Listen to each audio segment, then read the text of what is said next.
Coming up today on LinkedIn News Live. When the pandemic hit, one company was posed to become the go-to brand of work-from-home leisure wear. We speak to the CEO about everything, from how to lead a team remotely and what she looks for when she hires.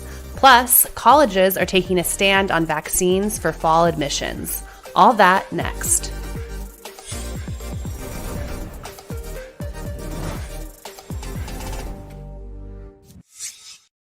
Hello, I'm Caroline Fairchild, and welcome to LinkedIn News Live, where the business conversation begins with you. It's April 14th, and here's a quick look at the top headlines trending right now on LinkedIn. Biden to withdraw troops from Afghanistan, Bernie Madoff dies in prison, and more colleges to require vaccines. Let's take a deeper look into that story.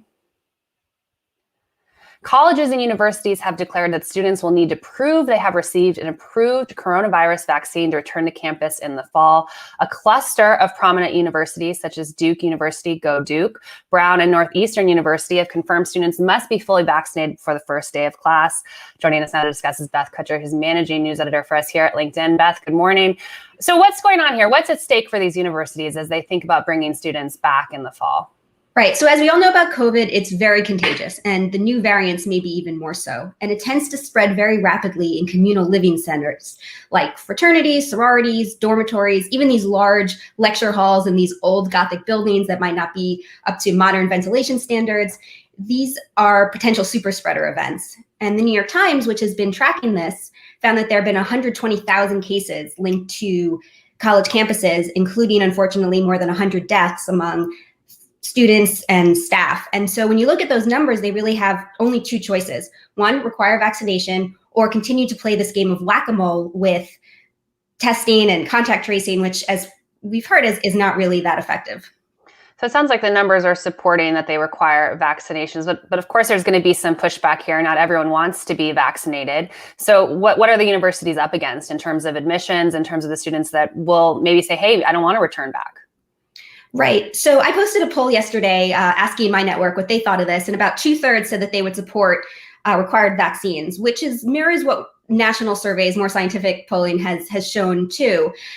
I think there are two pieces of nuance here. One is that none of these vaccines have actually been approved by the FDA. They're all being distributed under an emergency authorization. The other piece of this is, there's definitely been some precedent in terms of colleges requiring vaccines. There's some distinction between public and private schools. But when we look at who's actually saying no to vaccines, some of the largest holdouts are in historically marginalized groups, and like Black Americans, even some Jewish communities. And if you think of why, it's because of our sad legacy in terms of forced medical experimentation. And so there could be very good reasons. And so when colleges are thinking through not only their public health goals, but also their diversity inclusion goals, it becomes a little bit more challenging when we think about how to actually put this into practice. And how does this mirror what's happening in the corporate world with companies making this decision as well if they're going to require vaccinations as we return to work and return to the office? Are the stakes higher for universities, would you say? I think the stakes are slightly higher for universities just because of the communal living settings. And companies actually, truthfully, have been a little bit slower in terms of requiring. A very, very, very small group have actually come out and actually required at this point. Currently, companies are preferring to offer incentives like paid time off, or Salesforce saying if you're vaccinated, then you can come back, as opposed to requiring it. But we did hear from companies like United Airlines saying that they would support it. In their own industry surveys, companies are showing wide levels of support for required vaccination. So I guess it kind of remains to be seen as more vaccines are available, if then companies will start to require them. And Beth, the question that we get a lot on LinkedIn is, can employers actually require a vaccine? Is that something that's legal under the law? Can you break down a little for us what that means? It's a bit of a gray area. Again, you have public employers, you have private employers.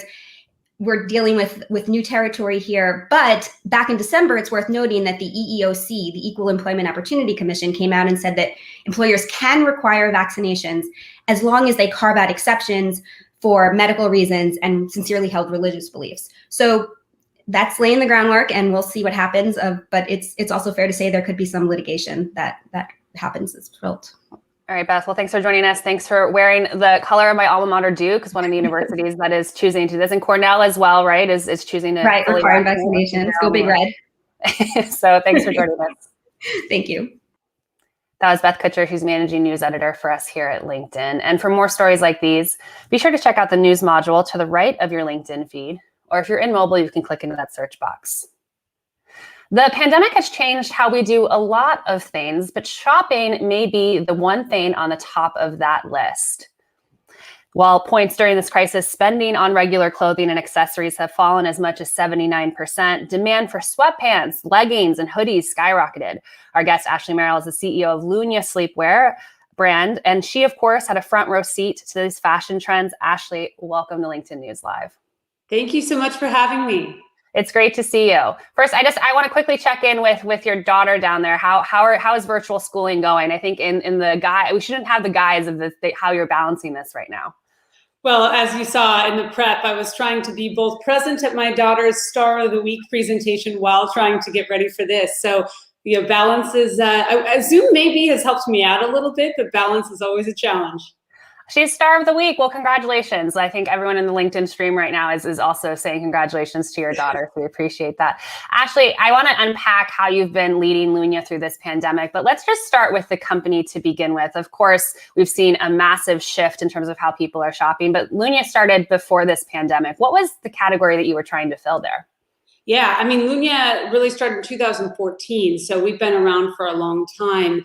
And what we were doing was really filling that gap of the clothes that you can wear both to sleep, but also around the home. And it really started because I had a personal experience wearing my husband's old clothes, his boxer briefs, like rolled up, and kind of looked down at myself and was like, what am I wearing? Why am I wearing this? And when I unpacked it a little bit, I realized it was, I was interested in being comfortable, and there wasn't that many solutions out there. When I went looking for a product that could fill this time of day, typically I was seeing things that either looked like a very traditional pajama set, which maybe wasn't comfortable, or lingerie, which this wasn't really the kind of vibe I was trying to give every day at home. And so that kind of felt like there was a huge gap in the market. There was nobody really addressing that time in a way that felt modern. And what I mean by that is in something that has really high quality. Our product quality is a top, foremost concern for us, that had design, a real stylistic point of view, but then also a functional point of view. So thought about the fact that it's going to be something that you're going to sleep in. So you don't want the straps that are twisting or falling off your arm, or shorts that are riding up, or, a lot of these things that we would take for granted expecting out of our athletic wear, but we maybe never thought that we could do better in bed. And this is a product that, was really optimized to be really comfortable for all of this time at home. Right.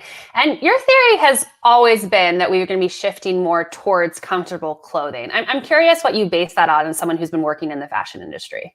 Yeah, well, I mean, I a couple of things. One, I have a husband in video games, so I definitely can see that there's a pull into these online worlds, and that people are finding that they're really enjoying having online identities. And I think those are probably the people that are going to adapt much quicker. And so if I look at sort of this mainstream, what changes I was seeing there that were really suggesting there was going to be a big opportunity here and a big need here was the changes I was seeing, honestly, with television. So the cost of buying a high-end television has gone down over time as they've become more mainstream. And then with these apps and these other services, our streaming capabilities to our phone have increased exponential, not even to our phone, to our home, have increased exponentially.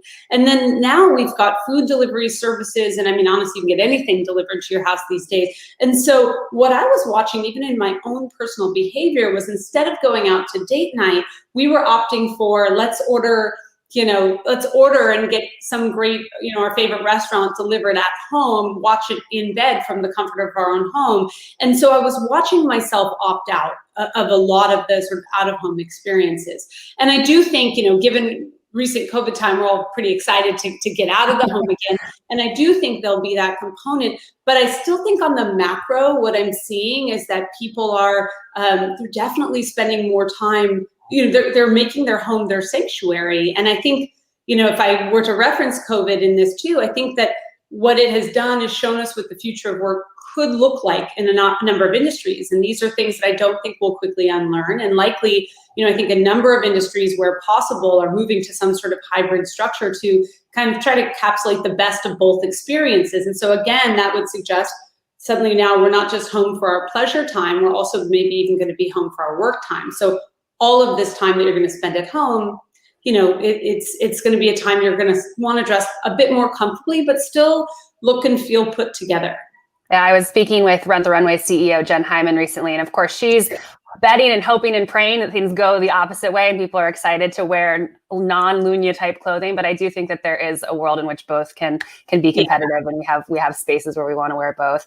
All right, Ashley, I'm going to say hello to some members who are joining us in the stream right now. Karina from Canada, Gina from Las Vegas, Donald from New Jersey, and Cedric from New York. Thanks for joining us here on LinkedIn News Live. I'm here with Ashley Merrill. She's the CEO of Lunya. We're talking all things leadership during the pandemic, but also trends that are going on in terms of how we dress ourselves for virtual work and perhaps for work when we return to the office as well. Actually, I'm just curious, when did demand just skyrocket? At what point in the pandemic were you looking at the numbers on Lunya's side and realized, wow, people are really thinking differently about how they're showing up for Zoom meetings, how they're showing up for life right now?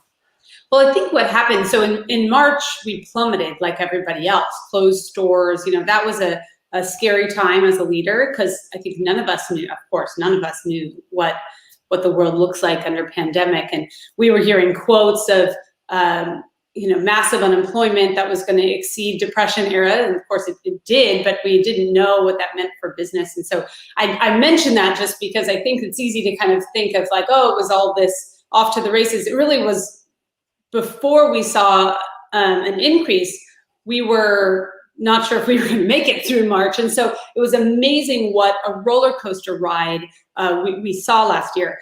April, though, by mid-April, we were seeing that people, I think, was starting to realize that they were going to be home for a while. So we were seeing very atypical interest and demand on the website around that time. So, and I'd say that held for certainly through the spring and the summer. And I think people really just realized, okay, this isn't just like a temporary thing. This is going to be a new kind of a whole new life that I'm leading for a while. And so definitely we saw an increase.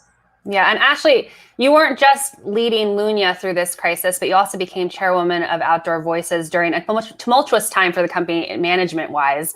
How did you get involved there? What were some of your priorities taking over that company?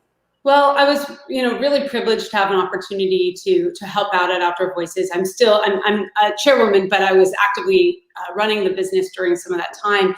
And, I just had been a fan of the brand for a really long time. They needed somebody to come in, and I was lucky enough to have experience with Lunya, and so really got to come in. And it's a company that it did need some love on the operational side. And so a lot of work to do, but really had such great fundamentals from a customer perspective. I think people really love and do love what Outdoor Voices does in the world. They bring movement to everybody, and appreciated the mission and the vision of the brand. And so a lot of it was just, how can we make the operations and the backside run smoothly enough that we can deliver what the customers really want from us. And so it's like everything, it's a work in progress, but it's made some huge strides. So proud of that team. And we have an incredible new CEO there, Gabby, who's off to the races. She's doing a great job. Well, it seems like things are running smoothly. It was reported in January that Outdoor Voices was profitable 6 out of the past 7 months.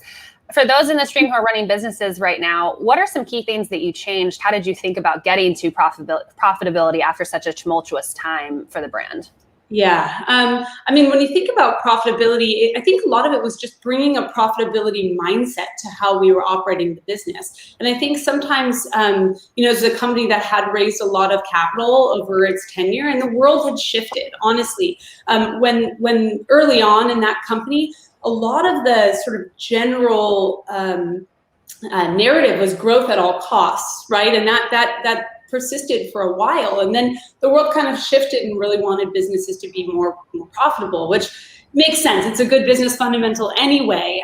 But I think that made us look at how we ran the company in different ways, and I think even just a lot of it was simple things, was going, how are we getting our product, looking at cost of goods and going, what are things that are driving value into the product, and where are areas that we could maybe be more efficient? Like, could we do better planning and calendaring and let that enable us to actually bring more product in by boat instead of by plane, which is better for the environment and cost less, and it's not really increasing the value to the customer. So these are like little kind of shifts that we can make that actually help us with the cost structure so the company can be self-sustaining. And also, and a lot of that comes down to just being able to be more planful, thinking further ahead, building that calendar, and then being able to go into that with enough time to kind of get the product that you want in the time that you want. Another thing was really looking at our teams and aligning our goals. So where are we going, and then what's that path to get there? And how do we need, who do we need on the team, and how do we need to structure the teams to achieve that end? And so I think a lot of it was really kind of bringing a strategic eye, or strategic framework maybe to achieving sort of the outcomes that we're intending. And so, we had to make a lot of shifts at the company in how we work, and so both process and people and all the things. But I think the company, it's like I said before, it's just such an incredible company. I think what people believe in it, they care about it, the mission it has is so important for the world that really everybody, I felt like from the customer base and from the employee base, I think people really want to see it succeed. And it's on a fabulous path now. We've got an incredible new product that's going to be coming out all through the back half of the year. And, it's just, I can't wait to see what happens next. Well, Ashley, let's double click on something that you just said, which is the people and the team and the transformations that you made there and how you're thinking about hiring. I know that hiring is something that you've thought a lot about throughout this pandemic. Let's just start with the brutal basics here. We have a lot of job seekers who join us on LinkedIn News Live. What do you look for in people that you hire? Yeah, well, of course, it depends on the role and it depends on the level of seniority. But I think some of the things, and we'll just go kind of basics here and kind of speaking to maybe things that feel obvious, but I notice that I don't get these in every resume. So maybe I'll just say them to make sure everyone feels like they know them. So one thing is cover letter. I think your cover letter when you're applying to a job should reflect that you really read the job description. You maybe even watched some videos on the company. You did some homework on the company, and so that you look like someone who wants this job. You really took the time. And sometimes I get these emails, which are clearly, mass spam emails that are applying to lots of jobs. I'm probably not even reading that resume. I mean, just to be candid. So I think the importance of, showing that you really want this job by taking the time to make a thoughtful application, I think is really a good first step. And another thing, I've talked about this before, but I think one thing that people need to think about, and this feels weird in the context of talking about how to get a new job, but I think a really important thing you think about in your job today is if you're thinking about leaving your job, do an amazing job on that job on your way out. And what I mean is like these people, this job that you have today is probably your best calling card for your job tomorrow. And also industries are small. And so your reputation at that job is probably going to be the thing that's going to help you win that future job. So even if you're thinking, oh, I'm not sure this is where I need to be long term, I would actually almost improve the quality of your work, really step it up, do a great job, leave on great terms, and make sure that these people will advocate for you and would have nothing bad to say about you when you would go to that next job. Because sometimes when you call and people just jump on a call and they're raving about somebody, like you have to hire this person, it's done. You're just like, okay, that's amazing. And so think about how would I get somebody to rave about me if they got a call, And fun fact for those who are joining us in the stream, Ashley does call every single one of your references. Isn't that correct? A lot of leaders don't do that. I call references. I call references of references. I love it. Yes. So I'm a believer in it because I just think if you're great, and my favorite is when I call someone, because I'm not necessarily calling and asking, tell me all about this person. Usually if people are enthusiastic about you, they're going to get on the phone and they're just going to be your biggest advocate. And so I think you're trying to think, how do I make sure that not just everyone who gets on the phone, but everyone who's worked with me feels that way about me? And I realize that's a challenge, but because sometimes the references are the people you choose, and sometimes they're, oh, I know that person, and you'll end up networked through people that know. And so just make sure that everyone out there thinks you're great. And sometimes you leave a job and you can, I love to advocate about my employees who maybe aren't with me anymore. I feel great doing that. To me, that's, sometimes employees aren't able to be with you forever, and it doesn't say anything bad about you or about them. I'd love to be able to advocate for them. And so I think that your prior bosses or prior colleagues should feel the same way about you. But Ashley, when it comes to hiring, particularly in your seat as a startup founder, is that there's this inherent tension, right? You want to scale quickly, you want to grow quickly, you have open roles, you want to get people into those roles, but you also want to take your time in some cases. So I want to bring up something that you said recently in Inc. magazine. You said, I've been susceptible to rushing into ill-fitting hires simply because we were in a state of desperation. Now I know problems only get bigger with time, so I need to act fast to give myself time to make good decisions. I found this quote interesting because you say, I need to act fast to give myself time. What did you mean by that? Well, sometimes, and I think these are one of the many lessons that you kind of learn through running businesses, but you'll have an inkling, ooh, I have a gap in this area. But at a fast growing company, and Lunia is a company that has doubled in size or more every single year we've been running, little problems become big problems really fast. So if you suddenly go, oh, I think I have a gap, I'm just gonna make this up, but I think I have a gap on the brand team and I might need somebody in this area. You can't wait 3 months to act on that gap, because by that point, it's a painful gap. It's huge. Everyone feels it. Everyone's stretched, feeling like they're filling this gap and overwhelmed. And then, so now I'm in a place where if I just started looking for that job now, hiring can take a little while. And now I feel desperate to fill that gap. And so what I have learned is really two things. But one is, when you feel it, to act quickly, put that job description up and start meeting people, because by the time you land them, it's probably going to be the right time when you really needed them. And another thing, just to kind of add on to maybe that quote a little bit, is really pre-planning. We talked about a lot of the work that was done at OV, but a lot of it was going, okay, where are we going? What's that outcome that we want to reach? And how do we build back into that? How do we build into that plan, almost starting backwards? On a yearly basis. And some of that is org planning. And I find org planning to be particularly challenging for those running businesses that are especially high growth businesses. It's about anticipating your needs that that go along with this growth plan. And sometimes it's easy to do, and sometimes it's hard to do, depending on how comfortable or used to that particular area of the business you are. And so I think that's another thing that's really helped me out, to not get in that position where I'm too behind and feeling too desperate for that hire. And when you think about the pandemic and just how much uncertainty it's brought into the work process, particularly as we're all working from home and doing things virtually, things like long-term planning can be challenging. So I'm curious, how has your management style changed in this pandemic, working remotely? And also, how's your hiring style changed? I know that you like to meet with everyone in person, and now that's not possible. So you may be putting someone in seat who you may not see for several months. What's that been like? Yeah, well, I actually kind of love working on Zoom. I'm one of those people that, like, I don't know, I could not go back and be okay with that. I think the area that's been hard is just kind of speaking out of turn here, but collaborative work and sort of keeping the team energy and culture in place. I do think that's hard over Zoom, but a lot of things are made easier by Zoom. And I actually think hiring is, in some cases, one of those, in that, I can set a lot of meetings, and just for some of the things that I use, I love Calendly, which is like a scheduling app that allows people, you can send them a link for, 15-minute window, a 30-minute window, an hour window. So instead of all the scheduling back and forth, you just send that applicant the link and they just book their 15 minutes on your calendar. I have a style where for maybe more junior hires, I'll do 15-minute calls early on to just get a sense, is this person even directionally the right person for this role?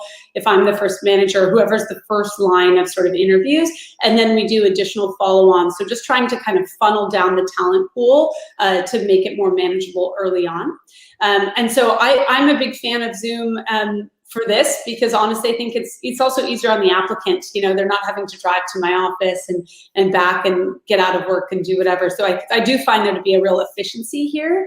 And then hiring remote, which I've now, of course, done a ton of it, felt uncomfortable at the beginning, but it's something that I think now is, we're all getting, it's amazing how adaptable we are. I think pandemic probably showed us that.